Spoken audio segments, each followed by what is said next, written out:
Connaître l'entre-soi d'une personne, l'entre-soi du groupe auquel la personne appartient, c'est prévoir son discours. Il est très important que nous connaissions l'entre-soi des hommes et des femmes, par exemple, parce qu'on sait d'avance ce qu'ils vont dire. On sait d'avance quelle va être leur préoccupation, et notamment les préoccupations des populations qui sont en revendication. Hein, ils ne sont même pas en train de s'affirmer eux-mêmes, ils sont en train de vouloir ce que l'autre a.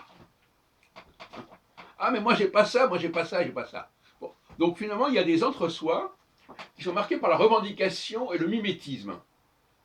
Et c'est l'entre-soi, notamment des femmes et de toutes sortes de populations que je ne citerai pas, qui sont également en demande de quelque chose qu'elles n'ont pas. On renvoie au mimétisme social de René Girard. Donc, finalement, le discours d'une personne est généralement extrêmement prévisible.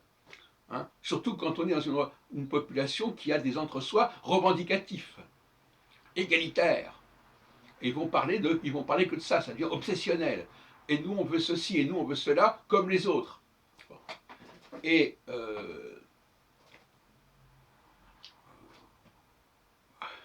il n'y a que les chercheurs qui ont un discours qui n'est pas celui de l'entre-soi. Et c'est beaucoup plus valable chez les hommes que quand les hommes discutent entre eux, ils ne sont pas tout le temps en train de discuter de revendications égalitaires, etc. En tout cas, pas les gens qui sont de souche locale. Alors maintenant, il y a d'autres catégories qui sont dans la revendication aussi. Donc, je voulais vous parler de cet entre-soi revendicatif. Et malheureusement, et je terminerai là-dessus, je trouve que quand on écoute les émissions actuellement de France Culture, on est assommé littéralement par l'entre-soi féminin revendicatif. Ça n'arrête pas. C'est d'ailleurs généralement tenu par des femmes qui se rencontrent entre elles. Je crois qu'il faudrait arrêter ce genre de plaisanterie.